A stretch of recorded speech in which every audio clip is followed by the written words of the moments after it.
कि जस्टिस साकिब निसार साहब ने भी इसी तरह एक खास मखसूस हालात में एक फैसला किया था और मुस्लिम लीग नून से शेर का निशान छीन लिया था। और अभी भी वही मखसूस हालात हैं और उन मखसूस हालात में इलेक्शन से चंद दिन पहले जस्टिस काजी फायज ईसा साहब जो हैं उन्होंने पाकिस्तान तहरीक इंसाफ से बल्ले का निशान छीन लिया है। तो ये जो आज का जो फैसला है, इसके बाद मैं यही कह सकता हूं कि जस्टिस साकिब निसार और जस्टिस काजी फायज ईसा दोनों में आज के बाद कोई फर्क नहीं रहा। और जो लोग ये कहते थे जी कि सुप्रीम कोर्ट में दो ग्रुप हैं या दो स्कूल ऑफ थॉट हैं, अब मेरे समेत उन सब लोगों को अपने पॉइंट ऑफ व्यू पे नजरसानी करनी चाहिए। सुप्रीम कोर्ट में एक ही ग्रुप है जो मखसूस हालात में किसी एक सियासी जमात को विक्टिमाइज करता है और उसके साथ नाइंसाफी करता है। मैं ये समझता हूँ 2018 में जो नाइंसाफी मुस्लिम लीग नून के साथ की गई थी, वही नाइंसाफी 2024 में पाकिस्तान तहरीक इंसाफ के साथ की गई है। और अब जो 8 फरवरी को इलेक्शन होगा, उसमें अगर तहरीक इंसाफ अपने इंतखाबी निशान बल्ले के बगैर जाएगी तो इलेक्शन की क्रेडिबिलिटी पे फर्क नहीं पड़ेगा, ये जस्टिस काजी फायज ईसा साहब की क्रेडिबिलिटी पे फर्क पड़ेगा, जिन्होंने 8 फरवरी के इलेक्शन पे इलेक्शन कमीशन और प्रेसिडेंट में इत्तेफाक राय करवाया था। और देखने की बात यह है कि बार बार वो आज ये सवाल पूछते थे तहरीक इंसाफ के वकला से कि जी आप पेशावर क्यों गए और आपने एक गांव था चमकनी, वहां पे क्यों किया। तो जवाब तो उनको आज प्रोसीडिंग के दौरान मिल गया, जब बैरिस्टर गौहर साहब जो हैं उनको रोस्ट्रम पे किसी ने बताया कि आपके घर रेड हुई है और आपके बच्चों को मारा गया है। तो यही वो सूरत हाल थी जिसकी वजह से तहरीक इंसाफ वालों ने अपना जो इलेक्शन है वो पहले KPK में मुंतकिल किया, फिर वो पेशावर शहर से भी एक नवाही इलाके में ले गए ताकि वहां पे रेड्स वगैरह ना हो। तो हर चीज जो है वो पाकिस्तान के हर बच्चे को, आम बूढ़े को, औरतों को, बुजुर्गों को, सबको इस सवाल का जवाब पता है कि ये तहरीक इंसाफ ने अपना इलेक्शन जो है वो खैबर पख्तूनख्वा में क्यों करवाया, क्योंकि पंजाब में और इस्लामाबाद में उनको प्रोटेक्शन नहीं मिल रही थी और लाहौर हाई कोर्ट और इस्लामाबाद हाई कोर्ट के फैसले जो हैं उसके अमल दरामद नहीं हो रहा था, इसलिए वो पेशावर हाई कोर्ट गए। ये बात हामिद खान साहब ने उनको बताई भी, लेकिन जस्टिस काजी फायज ईसा साहब को ये बात समझ नहीं आ रही थी। तो अब जो उन्होंने ये जो भी अनाउंसमेंट की है, इससे हो सकता है कि कुछ किसी दूसरी सियासी जमात को फायदा हो जाए और तहरीक इंसाफ को बहुत नुकसान हो, जो कि नुकसान होगा। लेकिन मैं समझता हूं कि इससे मौजूदा सूरत हाल में सुप्रीम कोर्ट ऑफ पाकिस्तान की जो साख है वो बहुत बुरी तरह मजरू हुई है। लेकिन मैं फिर दोबारा यही कहूंगा कि जो तवक्को थी कि जस्टिस काजी फायज ईसा साहब 8 फरवरी के इलेक्शन को कोशिश करेंगे कि ये मुतनाज़ा ना हो, उन्होंने इसको टेक्निकल ग्राउंड्स पे अपने ही हाथों इस इलेक्शन को बहुत ज्यादा मुतनाज़ा कर दिया है और वो जो इलेक्शन का मजा होता है वो खत्म कर दिया। नजर आ रहा है इलेक्शन कमीशन का एक बहुत ही जानिबदाराना रवैया है पाकिस्तान तहरीक इंसाफ के खिलाफ और फौरी तौर पर एलामिया आना कि जी आप दूसरी जमात से नहीं ले सकते। हालांकि इसकी मिसालें मौजूद हैं। ये साबित कर रहा था कि इलेक्शन कमीशन ऑफ पाकिस्तान एक मुसलसल जारहाना और जानिबदाराना रवैया रखे हुए है तहरीक इंसाफ के खिलाफ। दुरुस्त कह रहे हैं आबिद मीर साहब कि बहुत सारा क्रेडिट जा रहा था जस्टिस काजी फायज ईसा साहब को इस बात का कि उन्होंने इलेक्शन को यकीनी बनाया, वरना बहुत मुश्किल हो रहा था। हमें नजर आ रहा था कि बहुत सारे क्वार्टर्स थे जो नहीं चाह रहे थे कि इलेक्शन हो, उन्होंने बहुत ही अहम फैसले देके और इलेक्शन को यकीनी वो बना रहे थे। मगर उनकी एक और जिम्मेदारी थी कि इलेक्शन गैर मुतनाज़े भी रहते, उनकी एक लेगेसी होती, मगर वो चांस आज मिस किया है। जैसे काजी फायज ईसा साहब ने इलेक्शंस को मुतनाज़े कर दिया है, वक्त पर जरूर उन्होंने डिलीवर किया है मगर मुतनाज़े कर दिया है एक बहुत बड़ी जमात को इलेक्शन प्रोसेस से बाहर कर कर। जो आप स्ट्रेटजी की बात कर रही है बहुत मुश्किल सूरत हाल इस वक्त पाकिस्तान तहरीक इंसाफ के लिए। मुश्किल इसलिए है कि उनके सारे उम्मीदवार अब इंडिपेंडेंट हो गए हैं। जब वो इंडिपेंडेंट हो गए हैं तो जाहिर है तहरीक इंसाफ चाहेगी कि सारे के सारे जो इंडिपेंडेंट उम्मीदवार हैं उन सबको एक ही सिंबल दे दिया जाए, मगर हमें नजर आ रहा है कि इलेक्शन कमीशन का जो रवैया है उसमें ऐसा होगा नहीं। तो इस वक्त क्योंकि इंतजामी मशीनरी भी पाकिस्तान तहरीक इंसाफ के खिलाफ है, तो अगर उनके उम्मीदवारों को कैंपेन नहीं करने दी गई तो बड़ा मुश्किल होगा उनके वोटर सपोर्टर को ये जानने में और उन तक ये पैगाम पहुंचने में कि हमारे हमारे हल्के का जो कैंडिडेट है उसको अगर पाकिस्तान तहरीक इंसाफ सपोर्ट कर रही है तो वो किस सिंबल पर खड़ा है, क्योंकि बहुत सारे मुतादिद हल्के थे जिसमें तहरीक इंसाफ के बहुत सारे लोगों ने अप्लाई कर दिया था। तो अब तो ये मसला कि तहरीक इंसाफ का असल में उनसे कौन सा उम्मीदवार है, ये मैसेज की कम्युनिकेशन, फिर ये कम्युनिकेशन कि उसका सिंबल क्या है, जबकि रियासती मशीनरी आपके खिलाफ इस्तेमाल हो रही हो, ये एक बहुत बड़ा मुश्किल टास्क होगा। और कैंपेन करना अगर बल्ले का निशान होता तो बेशक एक रियासती मशीनरी आपके खिलाफ इस्तेमाल हो रही होती, जो कि है गलत, जो कि है अनफॉर्चुनेट, मगर उसके बावजूद तहरीक इंसाफ इतनी ऑर्गेनाइज है सोशल मीडिया पर और अपनी पैगाम रसानी में कि बल्ले के निशान पर अपने वोटर सपोर्टर को किसी न किसी सतह पर निकालने में कामयाब होती। अब जबकि हर कैंडिडेट का एक अलग इंतखाबी निशान होगा तो ये बड़ा मुश्किल होगा कि वो किस तरीके से अपना पैगाम कम्युनिकेट करेगा अपने वोटर सपोर्टर को। फिर जाहिर है जब सारे जीत कर आ भी जाएं और मुतादिद रहनुमा, तो उनके पास ये इख्तियार होगा कि वो किसी भी पार्टी को ज्वाइन कर सकते हैं। तो उन पर प्रेशर पड़ना या उनका किसी भी वजारत के लिए या किसी भी फायदे के लिए कॉम्प्रोमाइज कर लेना, ये बहुत ज्यादा तहरीक इंसाफ को नुकसान पहुंचाएगा। फिर रिजर्व सीटें जो है जो खवातीन की मिलनी है और दूसरी वो पाकिस्तान तहरीक इंसाफ को नहीं मिल पाएंगी। तो एक मेजर ब्लो है पाकिस्तान तहरीक इंसाफ के लिए। जो उनकी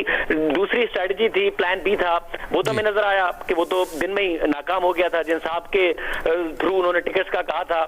हालांकि आज शहजाद इकबाल साहब के प्रोग्राम में रऊफ हसन साहब कह रहे थे कि उन्होंने एग्रीमेंट किया था हमारे साथ, वो मुकर गए। और मुकरने के साथ साथ हमने देखा कि इलेक्शन कमीशन ने अपनी एक बायस रवैया दिखाया। तो एक बहुत ही अनफॉर्चुनेट डिसीजन है। मेरा ख्याल है कि जो टेक्निकल फ्लॉज थे पाकिस्तान तहरीक इंसाफ के इंट्रा पार्टी इलेक्शन में, जो कि थे, क्योंकि इमरान खान साहब तो हमेशा से दावे करते आए थे कि मैं पार्टी को एक इंस्टीट्यूशन बनाऊंगा, बाकी सारे नहीं बनाते इंस्टीट्यूशन, मगर उन्होंने बार बार इंट्रा पार्टी इलेक्शन कराए, मगर जब जब उनकी मर्जी के खिलाफ नहीं हुए तो हमने देखा कि वो इलेक्शन उन्होंने खत्म कर दिए। चाहे जस्टिस वजीउद्दीन साहब हो या फिर नूरानी साहब हो, उन्हें ही छोड़ के जाना पड़ा क्योंकि उन्होंने पार्टी के इलेक्शन पर एतराज उठाए थे। तो खान साहब ने अपना आइन बहुत सख्त बनाया था कि जी मैं इस स्टैंडर्ड पे अपने इंट्रा पार्टी इलेक्शन कराऊंगा। उस पर खुद पूरे नहीं उतरे, मगर नहीं भी उतरे और इलेक्शन सही नहीं भी हुए, जाहिर है उस टेक्निकल फॉल्ट नजर आ रहे थे जब आज अदालत बार बार सवाल उठा रही थी।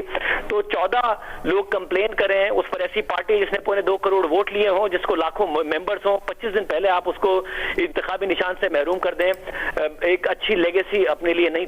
लिखी है। आज जैसे काजी फैसल साहब ने, उनसे ये उम्मीद नहीं की जा रही थी, जिससे वो सबसे वो गुजरे हैं कि उनका मवाजना किया जाए इस बात से कि जो 2018 में जुडिशरी ने नून लीग के साथ किया था इमरान खान को हुकूमत में लाने के लिए, आज वो इमरान खान के साथ हुआ है और बल्ले के निशान के साथ हुआ है और एक पार्टी को महरूम किया गया है। इलेक्शन की जो अहमियत है वो बहुत है। नवाज शरीफ साहब अब अगर अपने आप को चौथी बार वजीर आजम बनने का ख्वाब देख रहे हैं, वो बन जाए, तो ऐसे इलेक्शन की जब अहमियत कम होगी, सैंक्टिटी नहीं होगी,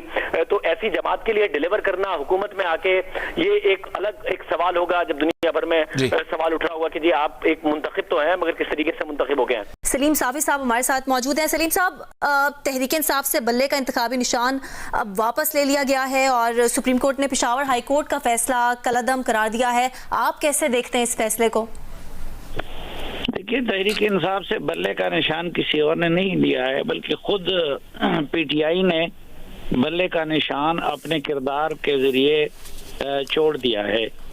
असल में हम अगर तो पॉपुलरिज्म का शिकार होके या पॉपुलर लाइन लेना चाहें, तो अगर आज सुप्रीम कोर्ट वो लाइन ले लेती तो अब यकीनन हम उन पे एतराज़ करते कि जी पीटीआई ने ये गलतियां की हैं, लेकिन उसके बावजूद भी वो लाडला बन के, उनको लाडला तो समझ के माजी की तरह उसको ये रियायत दे दी गई है। देखिए, जो सुप्रीम कोर्ट का फैसला जहां से शुरू होता है तो उसको आप देख ले तो आपको अंदाजा हो जाएगा कि इसमें पीटीआई ने खुद और उसके वकला ने उनके साथ कितनी ज्यादती की है।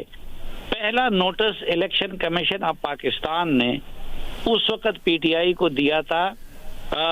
24 मई 2021 को, जबकि पीटीआई और एस्टेब्लिशमेंट का ईका था, जब कोई उनमें गलतफहमी नहीं आई थी और जबकि सुप्रीम कोर्ट ऑफ पाकिस्तान में वो जजेस बैठे हुए थे जिन्होंने जस्टिस फाइज ईसा का जीना हराम कर दिया था उनको सुप्रीम जुडिशियल काउंसिल में बुला के। तो पहला नोटिस 24 मई 2021 को इलेक्शन कमीशन ने दिया पीटीआई को कि आप इंट्रा पार्टी इलेक्शन करा दे, आपके 5 साल की मुद्दत पूरी हो चुकी है। वो उस वक्त चूंकि अदालतें पीटीआई के खिलाफ कोई फैसला नहीं करती थी, पीटीआई इमरान खान को किसी चीज का खौफ नहीं था, न अदालतों का खौफ था, न इलेक्शन कमीशन का खौफ था, तो उन्होंने उस इलेक्शन कमीशन के नोटिस पे कोई कान नहीं धरा। अच्छा, जब उसने कोई उस पे कान नहीं धरा तो फिर इलेक्शन कमीशन ने एक बार फिर पीटीआई को नोटिस दिया और उस नोटिस में उसके मुज़मरात से आगाह किया कि देखिए इलेक्शन एक्ट 2017 का हवाला देके कि अगर आप पार्टी इलेक्शन नहीं कराएंगे, इंट्रा पार्टी इलेक्शन, तो उसके ये मुज़मरात हो सकते हैं। तो उसका जवाब पीटीआई ने, अब देखिए उनकी हुकूमत थी, इंट्रा पार्टी इलेक्शन कराना कोई इतनी बड़ी बात थी, लेकिन पीटीआई ने फिर भी इलेक्शन नहीं किया और इलेक्शन कमीशन को जवाब दिया कि